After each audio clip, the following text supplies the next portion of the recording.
Crips and the Compton Pyrus were not playing. And it doesn't take much to get. The Crips even came to kill me and DJ Quik at a funeral in Inglewood. Said that in Compton, people get shot at for playing DJ Quik in their car sometimes. I got shot at. We was going up Rosecrans and Central, and I was bumping this shit in my Cadillac, and we just heard pop, pop, pop. I hit the corner and kept pushing. The Compton Crips and the Compton Pyrus were not playing. Enter DJ Quik, a man who not only stared death straight in the face, but also found himself trapped in the middle of some of the deadliest gang wars Compton had ever seen. This was a time when bodies were dropping left and right, and the streets felt like pure chaos. And trust me, Quik's story proves just how close hip-hop came to losing him forever. According to his longtime manager, Stan Shepard, one of the scariest moments of Quik ES life went down in the last place you'd expect. A funeral. A space meant for mourning, respect, and silence turned into the stage for a calculated assassination attempt. Stan revealed that a group of Crips disguised themselves as regular attendees, quietly blending into the crowd. But their real mission was clear: kill him and DJ Quik. Stan didn't sugarcoat it either. He said bluntly, "The Crips came to kill me and DJ Quik at a funeral." Even came to kill me and DJ Quik at a funeral. Rapper High C was with them that day, and the shooters initially mistook him for Quik. But once they realized it wasn't him, everything spiraled. Gunfire erupted inside the service. Instead of just going after Quik, they unleashed chaos, spraying bullets at unarmed mourners who were only there to pay respects. Panic broke out.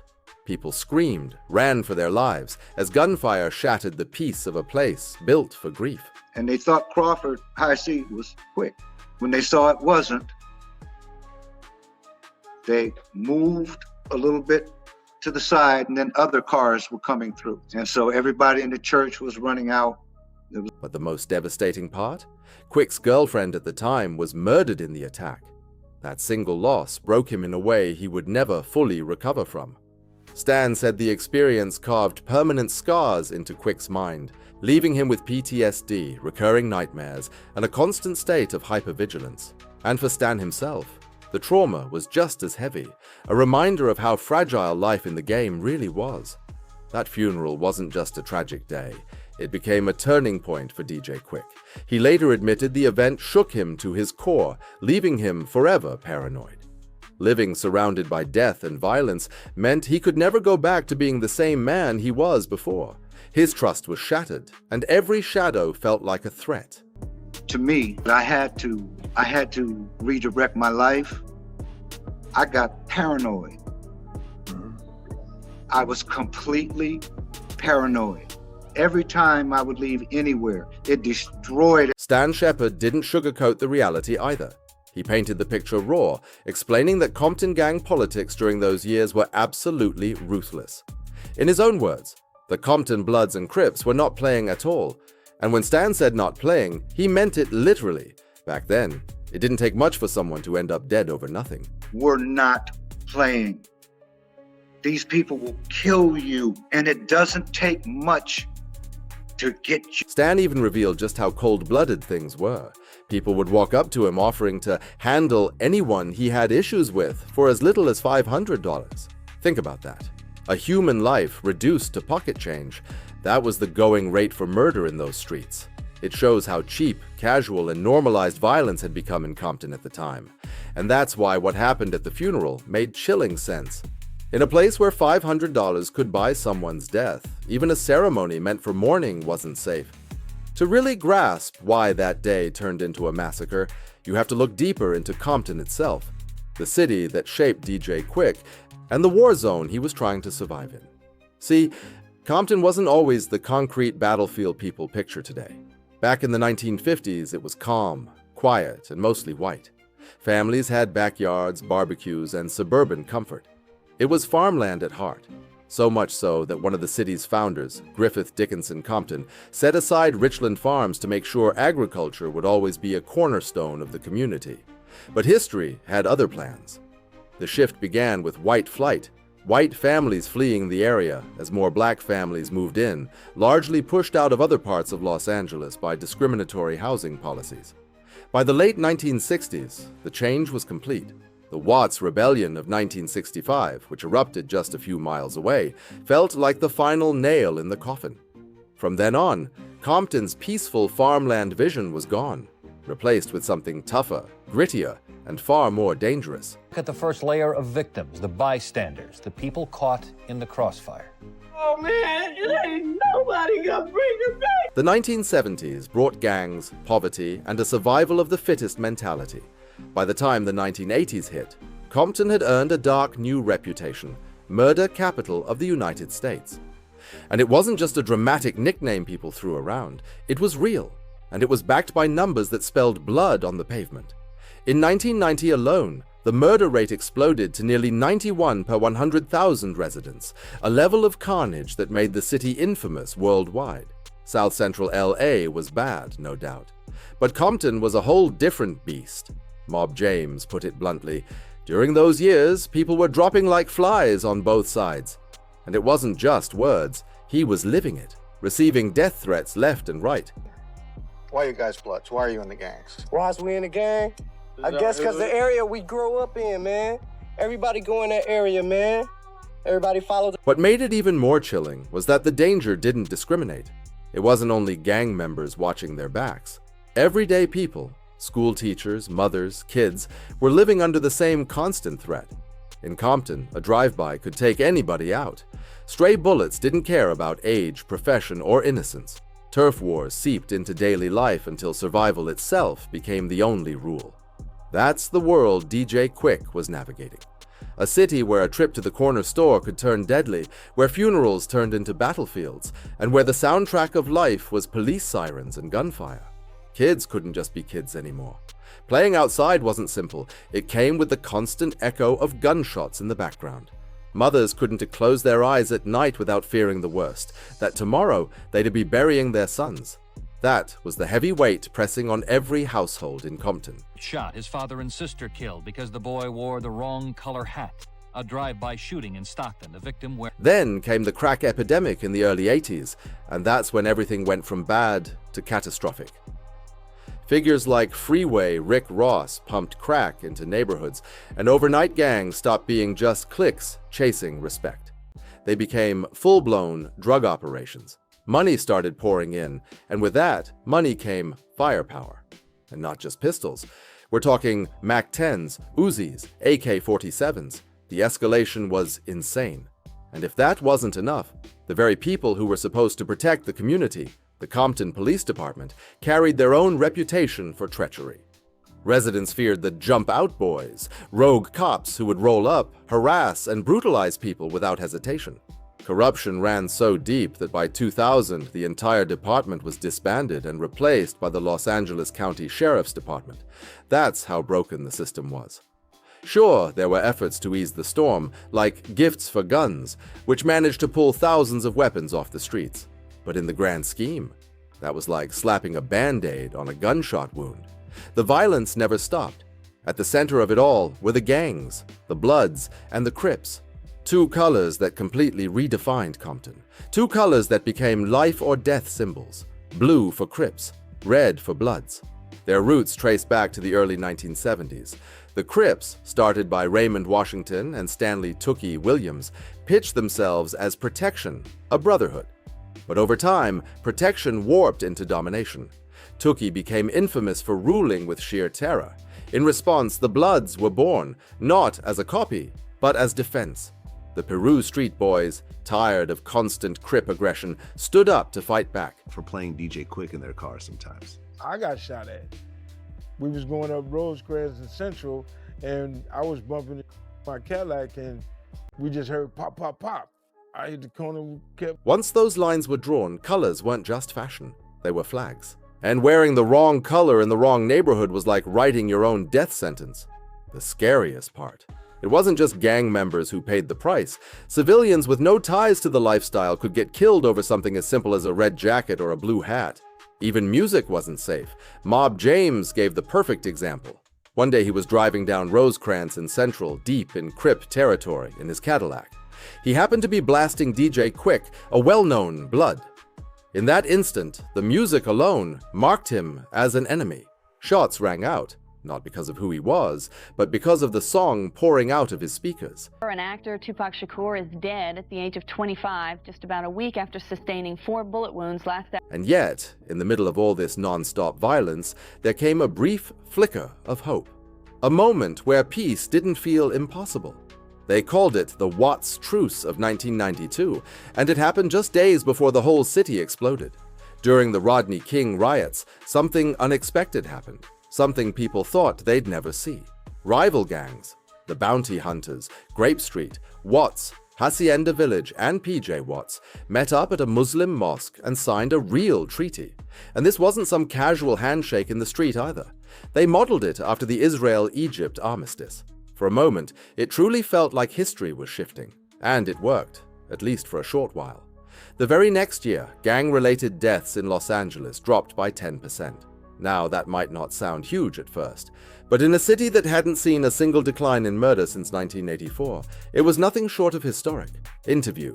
Overnight, Grammy-nominated rapper Nipsey Hussle shot and killed outside his own clothing. They even held unity picnics, events where sworn rivals laughed together, broke bread, and for once the community felt like it was healing. Mothers could finally breathe easier. Kids could play outside without that constant shadow of fear. It was a rare, precious glimpse of what peace could look like. But sadly, that hope didn't last. The problems ran deeper than colors and sets. Broken promises, economic struggle, constant harassment from police, all of it chipped away at the fragile truce. Hatred that had been passed down for generations couldn't just disappear overnight. Within months, the streets snapped right back into red versus blue. Bullets were flying again, funerals stacked up. And the war took more than just nameless soldiers. It started swallowing the biggest names in hip-hop. Take Tupac Shakur. His death in 1996 shook the entire world, but at its core, it was still tied to that same Blood versus Crip conflict. Tupac, Suge Knight, and Death Row had ties to the Mob Piru Bloods from Compton. Then came the infamous MGM grand fight with Orlando Anderson, a Southside Crip. That beatdown lit the fuse, and the retaliation came fast. The Vegas drive-by sealed it. Pac was gone. With my dad, when I was like maybe 4 years old, he taught me how to make a paper airplane.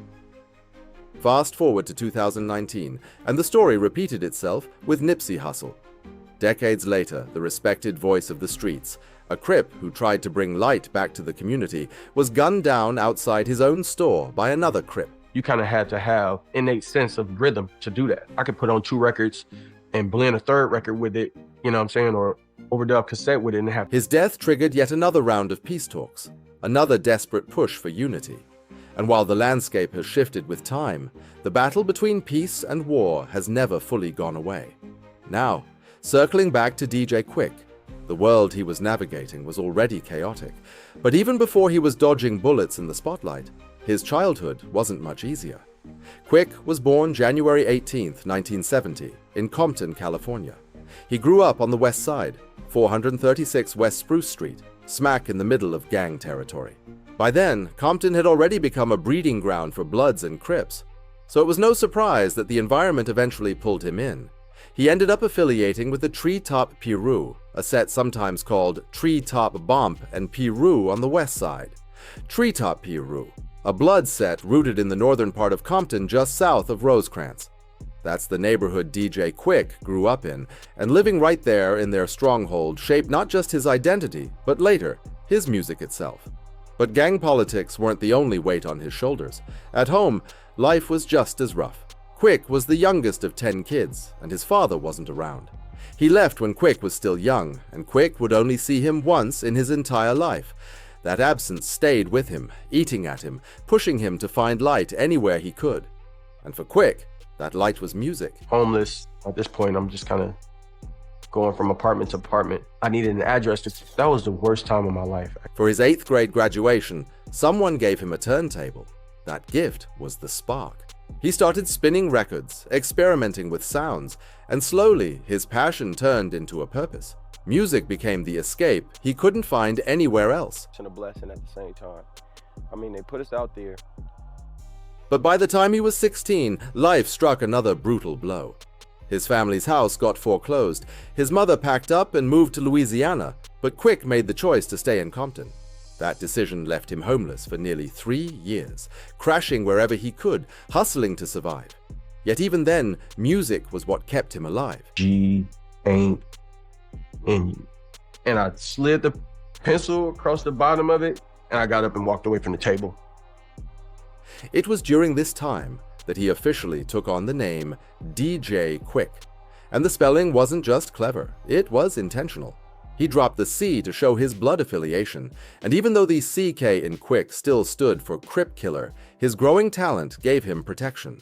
Normally, repping that openly could have caused serious problems, but by then, Quik's reputation in both the streets and the music scene was undeniable.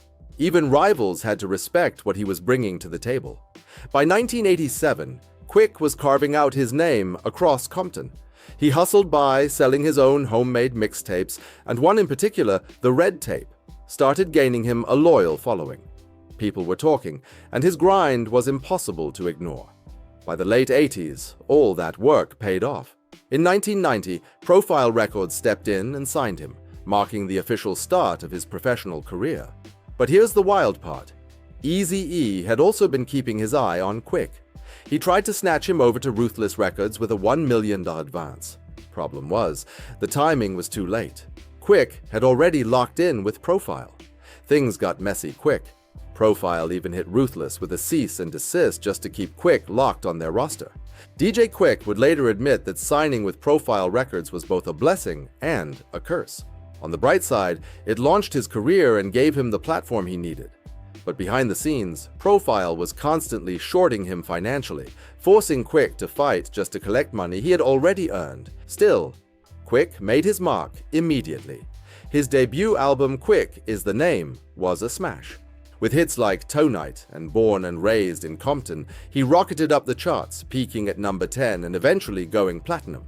But while his music career soared, his blood ties and fiery personality kept dragging him back into dangerous situations. One of the wildest examples came in 1991, when Quik performed at the Event Center on East Colfax Avenue in Denver, Colorado, a strip already infamous for crime and heavy gang activity. The area was crawling with Trey TR3 Crips and other local sets. That night, the Crips showed up deep, buying tickets and packing the venue, ready for trouble. The moment Quik hit the stage, they started taunting him, and instead of ignoring it, he snapped back, throwing up blood signs while performing Tonight. Then he took it even further, flipping one of his lyrics from "F it, let's shoot some craps" to "F it, let's shoot some Crips." That line lit a fuse. Things exploded when someone from Quik's crew started hurling 40-ounce bottles into the crowd, smashing one Crip in the face and cracking another random fan in the jaw. Quik, never one to back down, poured his drink on gang members in the audience just to taunt them. That was it. The whole place erupted into chaos. Crips stormed the stage, and Quik and his crew had to literally fight their way out and run for their lives. Hours later, Denver police tracked him down at his hotel in Stapleton and hit him with a misdemeanor assault charge. But that wasn't the only war Quik was fighting. Around the same time, he was locked into one of the most legendary rap beefs in West Coast history, DJ Quik versus MC8 of Compton, S Most Wanted. The tension had roots going back to 1987, when Quik's Red Tape mixtape featured a track called Real Dough. On it, Quik slipped in a subtle jab at CMW. At first, it wasn't a full-blown beef. Quik wasn't big enough yet. But as his mixtape spread, that line started catching attention, and MC8 wasn't about to let it slide. By June 1990, CMW dropped their debut album, It's a Compton Thang. On track 7, Duck Sick, 8 fired back, warning Quik not to act like some kind of blood hero by dissing Crips on wax. From there, the beef was official. The shots flew back and forth for years, and things kept escalating. But the breaking point came when Quik dropped Dollars with Loose Cents, a diss track that hit 8 with one of the most brutal lines in battle rap history, a line that cemented this feud as West Coast legend. Tell me why you act so scary, giving your set a bad name with your misspelled name. 8. Now, should I continue? Yeah, you left out the G, 'cause G ain't in you. That was the line. the one that DJ Quik himself later admitted was basically the death blow. When he wrote that verse for Dollars Plus Cents, he knew it was game over. That single bar became one of the coldest diss lines in battle rap history. But the beef didn't just stay on wax, it bled into the streets.